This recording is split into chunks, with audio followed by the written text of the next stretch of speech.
King is obviously one of the most publicly recognized figures, certainly one of the most publicly recognized citizens of the United States. One thing I do want to emphasize is that when Martin Luther King Jr. gave his speech at the Lincoln Memorial on August 28th of 1963, he was 34 years old. He couldn't have been president. This is a young man that was giving these speeches. He dies at the age of 39. And so this is a person who had not reached his zenith. He had many years ahead of him before those years were cut short. Well, how do we find a king that is not that public king standing at the Lincoln Memorial? How do we find that more private king? There are a couple of ways that you can do it, and historians have done a wonderful job of this. You can look at his letters and his correspondence and his writing. You can look to oral histories of people who knew King and who were contemporaries of his, or look at their memoirs or recollections. The King Papers Project at Stanford is one of the leading places and sources for this material. And the King Literary Estate and the work that Michelle Rubin is doing is helping us use some of the public and private aspects of King's life to learn more about him. Another source, and today's talk is not about this, but I do need to mention this if we're talking about King, are the FBI records of Martin Luther King Jr.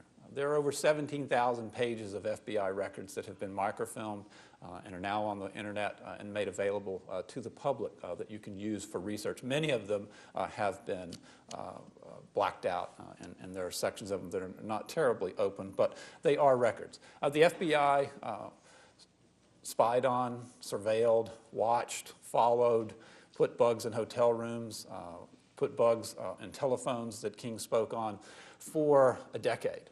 And this is where a lot of these records come from. And J. Edgar Hoover wanted to bring King down. And so one of the unfortunate aspects of our history of the 1960s is the FBI was targeting King and wanted to use his personal life, his private life, as something that would bring down his role in the civil rights movement and in the United States. One of the, I don't know if it's a benefit, but one of the results of that is we have a base of records that otherwise we would not have of King's life. There are some of these records that are not available to the public. They have been sealed.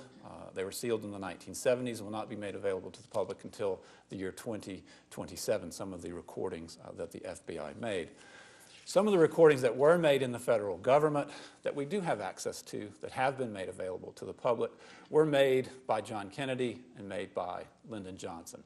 And we can get a sense of what Martin Luther King sounded like in private. We can get a sense of what kind of political thinking you can get in his words in private, behind the closed door of the Oval Office or of the Cabinet Room. And we have a couple of things to play from this period. One of them is from the immediate aftermath of the John Kennedy assassination.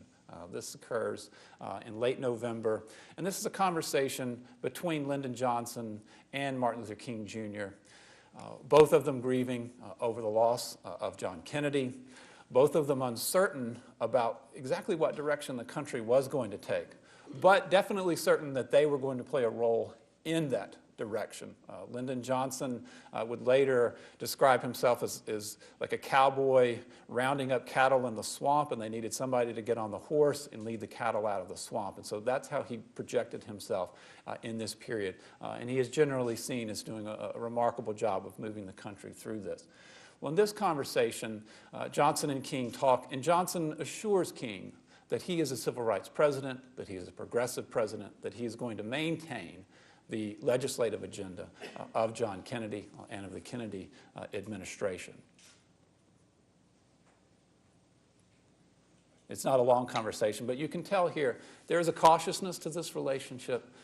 There is a generality and a vagueness to it. Neither one of them are going to commit to anything specific, but they will commit to the general idea of progressive legislation and the general idea of each other, although at differing times they would try to avoid each other. Interest in your cooperation and your communication, and a good many people told me that they heard about your statement, I guess on TV, wasn't it? Yes, that's right. I've been locked up in this office and I haven't seen it, but I won't tell you how grateful I am and how worthy I'm going to try to be of all your hopes. Well, thank you very much. I'm so happy to hear that, and I knew that you had just that great spirit, and you know you have our support and backing. Well, because we know what a difficult period this is. Just an impossible period. We got a budget coming up that's we got nothing to do with. It's practically already made, and we got a civil rights bill that hadn't even passed the House, and it's November, and Hubert Humphrey told me yesterday everybody wanted to go home. We got a tax bill that they haven't touched, and we just got to not let up on any of them and keep going. And I guess they'll say that I'm repudiated, but I'm going to ask the Congress Wednesday to just stay there and let pass them all. They won't do it, but we'll just keep them there next year till they do, and we just won't give up an inch.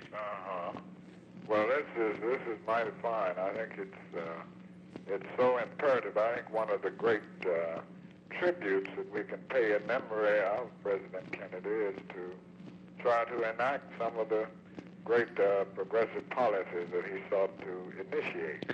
Well, I'm going to support them all, and you can count on that, and I'm going to do my best to get other men to do likewise, and I'll have to have y'all's help. I never needed more than I do now. Well, you know you have it, and just feel free to call on us for anything. Thank you so much, Martin. All right. Call me when you... I sure will. Call me when you're down here next time. I certainly will. Let's get together, and any suggestions you got, bring them in. Fine. I certainly will do that. Thank you so much. Thank you.